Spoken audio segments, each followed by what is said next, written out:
नमस्कार दोस्तों, स्वागत है आपका हमारे इस YouTube चैनल पे।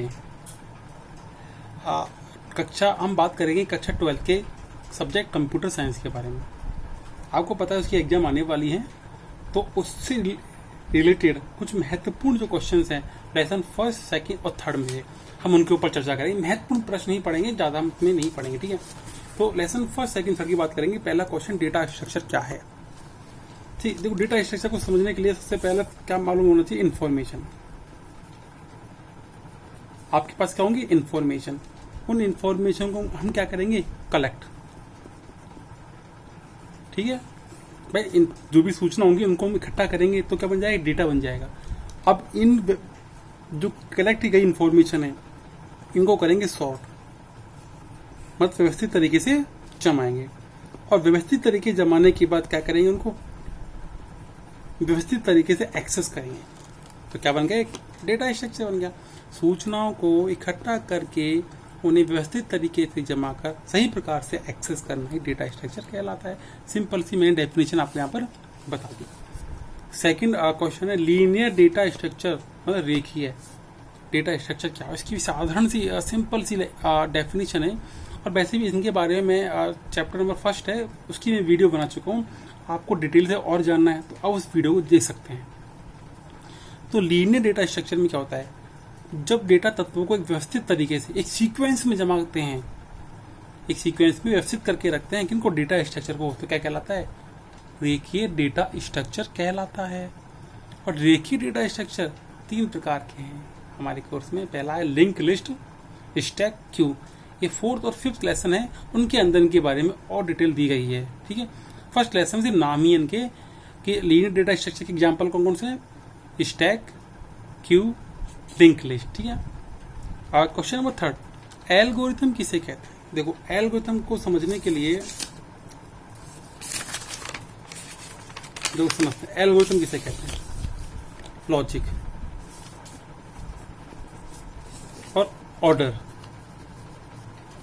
तर्क या निर्देश। ऑर्डर है ना, तर्क या निर्देशों का एक सेट होता है। क्या होता है, एक सेट। तर्क या निर्देशों का एक सेट होता है, सेट भी कैसा, व्यवस्थित सेट। तर्क या निर्देशों का एक व्यवस्थित सेट होता है, इसे ही एल्गोरिथम कहते हैं, जो स्टेप बाय स्टेप लिखे होते हैं। स्टेप बाय स्टेप लिखे होते हैं। सेट भी कैसे लिखे होते हैं, स्टेप बाय स्टेप। तो तर्क या निर्देशों का एक व्यवस्थित सेट जो स्टेप बाय स्टेप लिखा होता है, उसे हम एल्गोरिथम कहते हैं। बिल्कुल सिंपल सी डेफिनेशन मैंने बताई है, और आई होप आपको समझ में भी आ रहा होगा कि एल्गोरिथम किसे कहते हैं। तर्क या निर्देशों का एक व्यवस्थित सेट जो स्टेप बाय स्टेप लिखा होता है, उसे एल्गोरिथम कहते हैं। आप कोई भी मशीन लेके आते हो, कोई डिवाइस लेके घर में लेके आते हो, तो उसके साथ एक छोटी सी बुकलेट दी जाती है।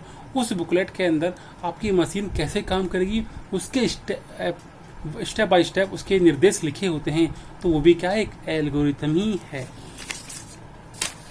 ज़्यादा अपन डीपली नहीं जाएंगे क्योंकि अपने पास इतना समय नहीं है, तो क्विक रिवीजन इसको कर रहे हैं। कुशल और तेज एल्गोरिथम किसे कहते हैं। कुशल मतलब अच्छी और फास्ट। अच्छी और फास्ट कौन सी होगी, जो क्या करेगी, टाइम कम लेगी और मेमोरी कम लेगी, ठीक है। तो वह एल्गोरिथम जो समय और मेमोरी दोनों को कम लेगी, वह एल्गोरिथम जो समय और मेमोरी कम लेती है, उसे हम कुशल और तेज एल्गोरिथम कहते हैं, ठीक है। क्वेश्चन 5, एल्गोरिथम की समय जटिलता को सबसे अधिक किस संकेत, भाई जब भी संकेत का नाम आता है एल्गोरिथम की जटिलता आती है, तब क्या लिखना है, बिग ओ। क्या लिखना है, बिग ओ। कोई भी इसमें अपन ज्यादा नहीं जाना, अपन को सिर्फ याद करना है, बिग ओ। कुछ चीजें रटने वाली रटनी ही पड़ेंगी। बाइनरी खोज की समय जटिलता क्या है। फर्स्ट लेसन के 5 क्वेश्चन हो चुके हैं, ठीक है। अब चैप्टर 2 का फर्स्ट क्वेश्चन है, बाइनरी खोज की समय जटिलता क्या है। तो बाइनरी खोज की समय जटिलता होती है O log n। इसको भी आप याद करके जाएं, रट के जाएं। क्या होती है, बाइनरी खोज की समय जटिलता होती है O log n, ठीक है। क्वेश्चन नंबर हम बात करें 7 की, डायनेमिक मेमोरी एलोकेशन। इसके बारे में भी मैंने आपको अपनी पहले की वीडियो में उनमें अच्छे से समझा रखा है। तो डायनामिक मेमोरी 2 होती है, स्टैटिक, एक होती है डायनामिक, ठीक है। स्टैटिक और डायनामिक 2 मेमोरी होती हैं।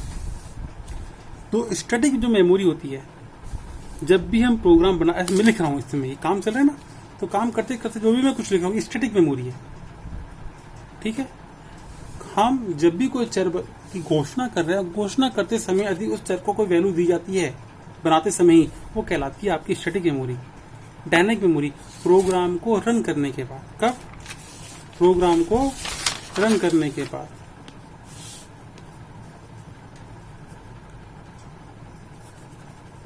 प्रोग्राम को रन करने के बाद, जो मेमोरी दी जाती है, जो मेमोरी दी जाती है प्रोग्राम को, मैं आपको दिखाई नहीं दे रहा होगा, पेंसिल लिख रहा हूँ इसलिए मैं, ठीक है, परंतु मैं बोल रहा हूँ उसको समझें। प्रोग्राम को रन करने के बाद जो मेमोरी दी जाती है उसे हम डायनामिक मेमोरी कहते हैं, डायनामिक मेमोरी एलोकेशन कहते हैं। और डायनामिक मेमोरी एलोकेशन देने के लिए, डायनामिक मेमोरी उपलब्ध कराने के लिए कुछ विशेष फंक्शन दिए गए हैं, जो मैंने आपको पहले की चैप्टर में पढ़ा दिए थे। मेलॉक हुआ, सेलॉक हुआ, इनके बारे में जानना है तो मेरी पहले की वीडियो आप देख सकते हैं। क्वेश्चन नंबर है पॉइंटर। क्वेश्चन अगला कौन सा आपका? पॉइंटर। पॉइंटर को हिंदी में कहते हैं सूचक। पॉइंटर का हिंदी नाम क्या है? सूचक। तो सुनो, एक पॉइंटर भी एक प्रकार का वेरिएबल होता है। पॉइंटर भी क्या होता है? एक प्रकार का वेरिएबल होता है, जो क्या करता है, अन्य वेरिएबल का की मेमोरी, अन्य जो दूसरे वेरिएबल है ना, उनका एड्रेस ये स्टोर करके रखता है, ठीक है। समझ में आ गया? पॉइंटर क्या होता है? पॉइंटर को हिंदी में क्या बोलते हैं अपन? सूचक। सूचक। तो सुनो, सूचक और पॉइंटर एक ही बात है। पॉइंटर एक वेरिएबल है जिसका मान अन्य वेरिएबल का एड्रेस होता है। पॉइंटर क्या है? एक पॉइंटर को सूचक भी कहते हैं। इसका मान क्या होता है? अन्य वेरिएबल का एड्रेस। अन्य वेरिएबल का एड्रेस, ठीक है। पॉइंटर क्या होता है? अन्य वेरिएबल का एड्रेस होता है। ये प्रकार का वेरिएबल है जो क्या करता है? अन्य वेरिएबल का एड्रेस अपने पास स्टोर करके रखता है, ठीक है। अब आगे चलते हैं। क्वेश्चन नंबर है नल पॉइंटर क्या है? पॉइंटर पहले ही पढ़ा, अब है नल, NU नल। नल मतलब क्या होता है? खाली। नल का शाब्दिक अर्थ क्या होता है? खाली। जब किसी वेरिएबल को, सुनो ढंग से, जब किसी वेरिएबल को मेमोरी देने के लिए, कोई मेमोरी नहीं होती तो उसे नल डिक्लेयर कर देते हैं, ठीक है। नल वैल्यू असाइन कर देते हैं, उसे नल पॉइंटर कहते हैं। क्लियर? हाँ, सुन लो वापस, नल पॉइंटर क्या है ध्यान से। पॉइंटर वेरिएबल, ठीक है, पॉइंटर लगा तो पॉइंटर वेरिएबल हो गया। तो पॉइंटर वेरिएबल जिसे नल वैल्यू असाइन की गई हो उसे नल पॉइंटर कहते हैं। कोई वेरिएबल है भाई, कोई मेमोरी उसको देने, कुछ वैल्यू देने के लिए नहीं है, तो हमने क्या लिख दिया उसका आगे? पॉइंटर वेरिएबल को हमने क्या कर दिया? नल, NU नल लिख दिया उसका आगे। Pointer A equal to null. तो ये क्या है? पॉइंटर वेरिएबल है। पॉइंटर का सिंबल क्या होता है? ये वाला सिंबल होता है पॉइंटर का, ठीक है। और पॉइंटर करता क्या है? दूसरे वेरिएबल की एड्रेस को स्टोर करता है। और आपके पास उसमें देने के लिए कुछ भी नहीं है पॉइंटर वेरिएबल को, तो हम उसके क्या लग देंगे? नल। तो क्या बन जाएगा? वो नल पॉइंटर बन जाता है। क्लियर? अब बात करते हैं एरे किसे कहते हैं। बहुत प्यारा टॉपिक है और डेफिनेटली इसमें क्वेश्चन आएगा, एरे किसे कहते हैं। तो एरे के बारे में भी मैंने बंडी एरे इसका प्रोग्राम बनाना है। तो बंडी एरे कैसे काम करता है, क्या होता है, क्या इसका प्रोग्राम है, ये मैंने पहले की वीडियो में बना के बता दिया है। आप कृपया जा करके वहाँ इस वीडियो को देखें और अच्छे से समझें, ठीक है। तो एरे किसे कहते हैं, इसकी डेफिनेशन बता चुका हूँ, सेकंड चैप्टर है ये। तो एरे एक प्रकार का डिब्बा होता है, मैं आपको अभी समझा रहा हूँ, ठीक है। एरे में हम क्या रखते हैं? डेटा। और क्या रखे? क्रम में रखे हुए हैं, ठीक है। इस डिब्बे को हमने क्या नाम दिया? ABC नाम दे दिया, ठीक है।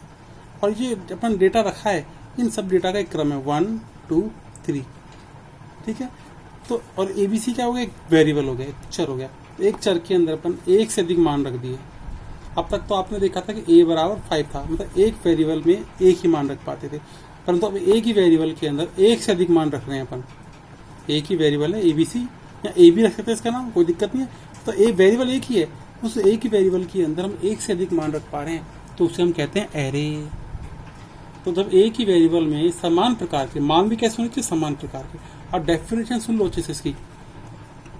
जब एक चर में समान प्रकार के एक से अधिक मानों को रखा जाता है एक विशेष क्रम में, उसे हम एरे कहते हैं।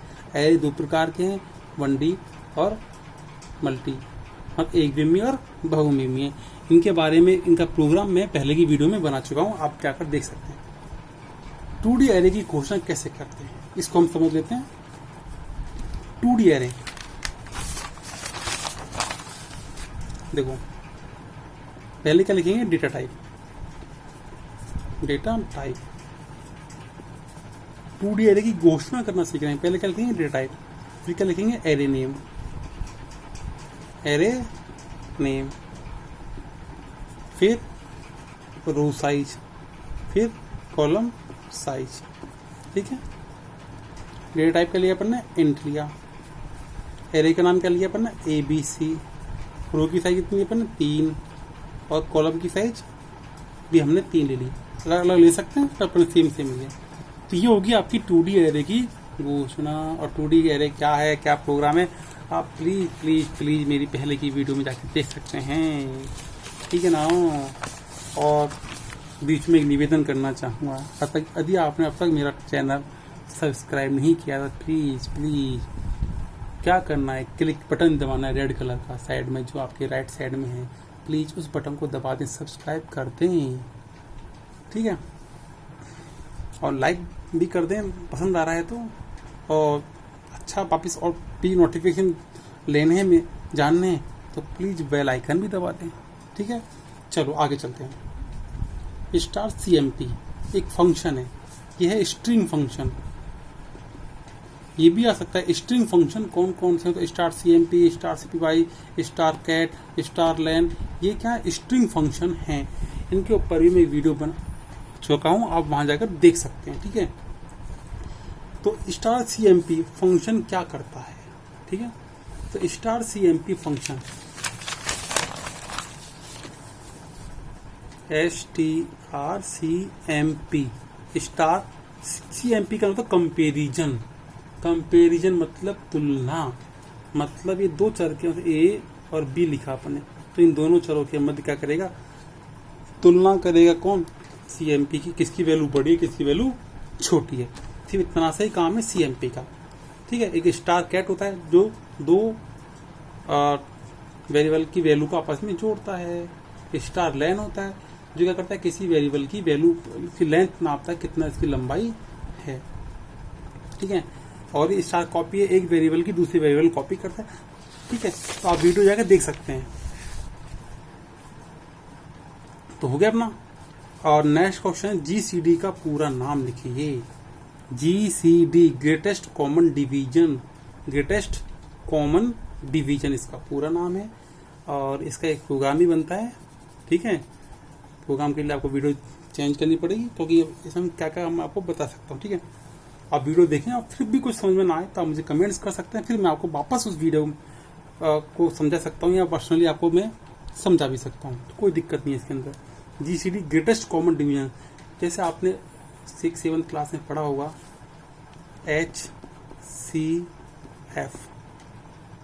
है ना, या हिंदी में बोले तो मैथ से महत्तम समापरता निकाला होगा ना, कि दो वैल्यू हैं, उनमें से सबसे बड़ी वैल्यू कौन सी निकालेगी, पूरा पूरा भाग चला जाए, तो वो कहलाता है SCF, या महत्तम समापरता। तो महत्तम समापरता को उसी भाषा में क्या बोलते हैं, GCD greatest common division, greatest common division, greatest common division. समझ में आ गया। चलो अब आगे चलें, इसमें आगे चलते हैं। तो एक क्वेश्चन अगला अपना, एक बिम्मी एरे और दो बिम्मी एरे में क्या अंतर है। वैसा इसको तैयार करना है इस क्वेश्चन को। हाँ मैं कह रहा हूँ तैयार कर ही लेना, इम्पोर्टेंट क्वेश्चन है, तैयार कर लेना। तो देखो साहब,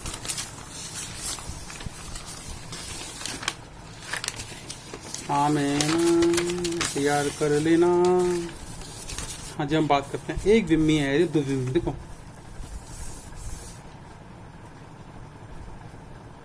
देखो जो 1D यहाँ लिखते हैं वो 1D एरे, 1 डायमेंशन या 2 डायमेंशन। जो 1 डायमेंशन होता है इसमें रो अथवा कॉलम होंगे, ठीक है। इसमें रो व कॉलम दोनों होंगे।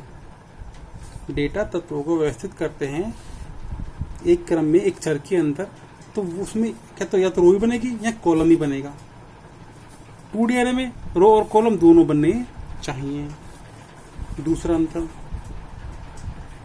इसकी जो घोषणा कैसे करते हैं देखो, पहले क्या लिखेंगे, डेटा टाइप, फिर एरे नेम, और ऊपर नहीं आ रहा नीचे लिख रहा हूं ना, एरे नेम और साइज, ब्रैकेट का ध्यान रखना, और सेमीकोलन। इसकी घोषणा कैसे करेंगे, डेटा टाइप, सेकंड नंबर का डेटा टाइप, एरे नेम, यहाँ रो साइज कुछ देर पहले बताया था मैंने, सॉरी ब्रैकेट, कॉलम साइज और सेमीकोलन। आगे अंतर, इसमें ओनली साइज होगी, इसमें रो भी और कॉलम दोनों साइज दी जाएंगी। दो अंतर हो गए। तीसरे अंतर की बात करते हैं, इसमें सिर्फ एक सब स्क्रिप्ट का उपयोग करते हैं, एक सब IPT, SUBSCRIPT, एक सब स्क्रिप्ट का उपयोग करते हैं, जबकि इसमें दो का उपयोग करते हैं, दो सब स्क्रिप्ट, ठीक है। चौथा पर अंतर, ये आसान है, सबसे आसान है, ठीक है, थोड़ा जटिल है, थोड़ा जटिल है, ठीक है। हमने 4 अंतर पढ़ लिए, 1D और 2D एरे में दो ऐसा कौन कौन सा अंतर है, तो इसमें डेटा तत्वों को रो या कॉलम में, रो अथवा कॉलम में व्यवस्थित करते हैं। 2D एरे में डेटा तत्वों को रो व कॉलम में व्यवस्थित करते हैं। सेकंड, इसमें इस तरह इसको डिक्लेयर करते हैं 1D एरे को, 2D एरे को इस प्रकार डिक्लेयर करते हैं। इसमें एक सबस्क्रिप्ट होता है, इसमें दो सबस्क्रिप्ट होते हैं। ये आसान, इसका जटिल है। क्लियर? चलो अगले क्वेश्चन की तरफ बढ़ते हैं अपन। कहाँ गए? ठीक, अगला क्वेश्चन थोड़ा ढंग से पढ़ो। एरे में AI के केवल एक ही तत्व की गणना करने का सूत्र लिखना है, ठीक है। जो कैसे लिखेंगे क्वेश्चन, एरे इसी रट लेना यार, समझने में तो बहुत टाइम लग जाएगा, समझ में भी नहीं आएगा, ठीक है। टाइम कम है तो कुछ चीजें रट लो भाई, नंबर लाने हैं। एरे में AI, ठीक है, एक तत्व की गणना करने का सूत्र लिखना है। सिर्फ सूत्र, सूत्र कैसे लिखते हैं देखो देखो देखो, आओ आओ आओ, तो हम इसके पीछे जगह है, इसमें ही करते हैं। चलो सूत्र कैसे लिखेंगे देखो, सबसे पहले लिखेंगे अपन एड्रेस। क्या लिखेंगे? एड्रेस ऑफ AI, ठीक है, बराबर B + HT। इसको याद कर लेना यार, ये आएगा नंबर 1 का क्वेश्चन, नंबर बनाएगा पक्का आएगा, याद कर लेना, I - ठीक है। ये आपका सूत्र हो गया गणना करने का, ठीक है। इसको याद रट लेना यार, कहा जाता है रटने में, थोड़ा रट लेना, ठीक है। कहाँ गए क्वेश्चन? क्वेश्चन नंबर 16 पात्र, एरे में एक तत्व को सर्च करने तो प्रोग्राम लिखिए। वो प्रोग्राम बनाना है इसका। चलो प्रोग्राम बनाने इसका तो थोड़ा वेट करना पड़ेगा आपको, हम इसको लास्ट में पिक करेंगे यदि टाइम बचा तो हमारे पास। क्वेश्चन अब देखो, लेसन नंबर 2 पूरे हमने कर लिए। वैसे जो 16 क्वेश्चन सर्च करना है ना, सर्चिंग का एक प्रोग्राम बनेगा। सर्चिंग दो प्रकार होती है, लीनियर और बाइनरी सर्चिंग होती है, ठीक है। तो सर्चिंग का एक प्रोग्राम बनाना है। अब आपका है टॉपिक क्वेश्चन 70, जो चैप्टर नंबर 3 से है, ठीक है। बबल एल्गोरिथम की जटिलता क्या है? तो इसकी जो जटिलता है, बबल एल्गोरिथम की जटिलता से कुछ ये तो याद रखनी है, आप करना कुछ नहीं है। तो इसकी जटिलता ओ ब्रैकेट कैपिटल एन स्क्वायर, ठीक है, याद करना है। इन प्लेस सॉर्टिंग क्या है? इन प्लेस नाम से मालूम चल रहा होगा, इन प्लेस। इन प्लेस मतलब उसी स्थान पर, मतलब डेटा को व्यवस्थित करते समय हमें अतिरिक्त स्थान की आवश्यकता नहीं होती, ठीक है। अब जब हम डेटा को, कई सॉर्टिंग में क्या होता है, डेटा को व्यवस्थित कर रहे हैं और व्यवस्थित करते समय हमें एक अतिरिक्त मेमोरी की आवश्यकता होती है, ठीक है। तो उसे नॉट इन पैलेस, क्वेश्चन दो हैं, एक तो इन पैलेस है, एक नॉट इन पैलेस क्वेश्चन है ना। यदि दोनों आ जाए तो दोनों भी सुन लो मेरे सामने। पहले से बताता हूँ, not in palace, in place, not in place, ठीक है। तो इन प्लेस में तो डेटा को व्यवस्थित करते समय हमें अतिरिक्त मेमोरी की आवश्यकता नहीं होती, उसे कहते हैं इन प्लेस। इन प्लेस उसी जगह पर सारा काम कर दिया। नॉट इन प्लेस मतलब हमें अतिरिक्त मेमोरी की आवश्यकता होती है, उसे हम कहते हैं नॉट इन प्लेस सॉर्टिंग। मर्ज बहुत ही प्यारा क्वेश्चन है और लगभग ये क्वेश्चन आएगा 4 मार्क्स का, ठीक है। और ये भी आएगा लगभग 4 मार्क्स का क्वेश्चन, और जीसीडी का प्रोग्राम आएगा, ये भी 4 मार्क्स का ही आएगा तो ये जो क्वेश्चन थे जब बड़े हैं तो बड़े ही आएंगे ना। मर्ज सॉर्टिंग, जो मर्ज सॉर्टिंग की जो कॉम्प्लेक्सिटी है, कॉम्प्लेक्सिटी मर्ज सॉर्टिंग की याद कर लेना, आएगी। पूछे एक नंबर पूछे तो क्या लिखना है, ओ एन, जटिलता मतलब LOGN, ठीक है। ये इसकी कॉम्प्लेक्सिटी है मर्ज सॉर्टिंग की, है ना। तो आपको याद करनी है। ये डिवाइड ए कॉन्कर पर आधारित है, मतलब विभाजित करके पहले क्या करेगी, डेटा को अलग अलग टुकड़ों में बांटेगी। मर्ज सॉर्टिंग क्या करती है, पहली डेटा तत्वों को, सॉर्टिंग का मतलब क्या हो गया, व्यवस्थित करना। सॉर्टिंग जहां शब्द आ जाए मतलब डेटा को व्यवस्थित कर रहे हैं, तो मतलब मर्ज क्या करेंगे, पहले टुकड़े करेंगे अलग अलग। जैसे आपका ये भी तो बताता हूँ, जैसे आपकी ये रो है जिसके अंदर डेटा पड़ा हुआ है, 5 6 7 8 9 10, 1 2 3 4 5 6, ठीक है। ये आपका डेटा तत्व है। तो क्या करेगा, इसकी 2 बराबर टुकड़े करेंगे पहले, ये और ये 2 बराबर टुकड़े हो गए, तो मतलब 5 6 और 7 8 9 और 10। समय सीमा कम है, जल्दी। अब हो गए 2 टुकड़े। अब क्या करेंगे, इनके भी अलग अलग टुकड़े करेंगे। जब 5 6 का टुकड़ा हो गया, 7 अलग हो गया, नहीं हो पा रहा तो 8 9 अलग हो गया, 10 अलग हो गया, ठीक। इन सबके अलग अलग कर देंगे, 5 6 7 8 9 10, ठीक है। अब इनको व्यवस्थित तरीके से जमाएंगे, यहाँ कौन छोटा है कौन बड़ा है। तो छोटा होगा सबसे आगे आ जाएगा, तो हमने पहले से सारे व्यवस्थित कर रखे, ऊपर से व्यवस्थित है। यदि व्यवस्थित नहीं होते तो जो छोटा है वो आ गया था, फिर से बड़ा, फिर से बड़ा, फिर से बड़ा, फिर से बड़ा, ये व्यवस्थित हो जाता, आपस में मर्ज हो जाते। पहले क्या होता है, एक टुकड़े हो रहे हैं, देखो अलग अलग साइड बने, फिर उनके टुकड़े किए, फिर उनके टुकड़े किए, और भी डेटा बड़ा होगा तो और टुकड़े हो जाएंगे। एंड देन लास्ट में सबके अलग अलग टुकड़े होते हैं। फाइनली लास्ट में क्या होंगे, सबके अलग अलग टुकड़े हो जाएंगे। फिर इन सबको कंपैरिजन करते हुए एक साथ मर्ज करेंगे। पहले 2 मर्ज होंगे, 2 मर्ज होंगे, ठीक है। फिर 3 मर्ज, ऐसे आपस में पहले मर्ज होते जाएंगे आपस में। ये कहलाती है आपकी मर्ज सॉर्टिंग कहलाती है, ठीक है। इंसर्शन सॉर्ट, ये भी बहुत ही इंपॉर्टेंट क्वेश्चन है। इंसर्शन सॉर्ट, अब तक जो क्वेश्चन हमने देखे हैं, अरे कहाँ जा रहा है भाई, डर जा। अब तक जितने भी क्वेश्चन आपने देखे हैं समझ में आए होंगे। इंसर्शन सॉर्ट हम बात करते हैं। ये इन प्लेस, भाई आपने पढ़ा था कुछ देर पहले, इन प्लेस कहाँ गया, इन प्लेस वाला। जो इंसर्शन सॉर्टिंग है वो इन प्लेस पर आधारित है, ठीक है। इन प्लेस तकनीकी पर आधारित है। मतलब हमें डेटा को व्यवस्थित कर रहे हैं तो अलग से मेमोरी लेने की आवश्यकता नहीं है, इन पैलेस सॉर्टिंग पर आधारित है। ठीक है, इसमें सिर्फ क्या करता है, एक उपलिस्ट बनती है जो हमेशा कैसे रहती, व्यवस्थित तरीके से जमी रहती है। मतलब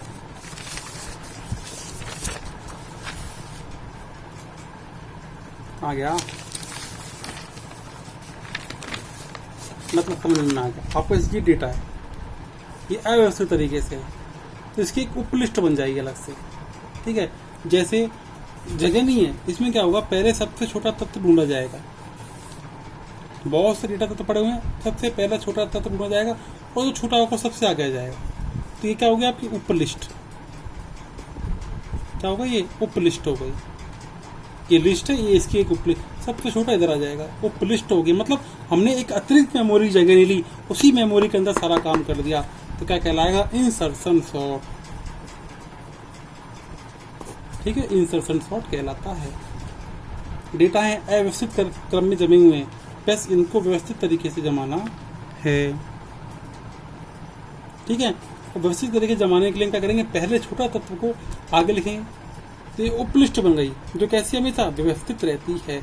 इसमें आ भी सकता है छोटा क्वेश्चन कि इंसर्शन में उपलिस्ट हमेशा किस रूप में जमी रहती है, तो क्या लिखना है, व्यवस्थित तरीके से जमी रहती है, व्यवस्थित रहती है वो। ठीक है, बाकी फिर इसके बाद कौन छोटा फिर आगे आएगा, फिर कौन छोटा आगे आएगा, कौन छोटा, इसी का क्रम में चलते चलते हम जो बड़ा तत्व होगा वो पीछे चला जाएगा और छोटा आगे आते जाएंगे और वो व्यवस्थित हो जाएगी। समय कम था, फिर भी हमने सारे क्वेश्चन अटेम्प्ट किए हैं। अब इसमें जो क्वेश्चन रहा है आपका GCD का एक प्रोग्राम बनाना है और एक सर्चिंग का प्रोग्राम बनाना है। ठीक है, तो अभी ये दोनों प्रोग्राम इस वीडियो में बनाए जाते हैं, तो ये वीडियो बहुत लंबी हो जाएगी, देखने में और समझने में दिक्कत आएगी। अभी इतना समझे। इसकी जो अगली वीडियो है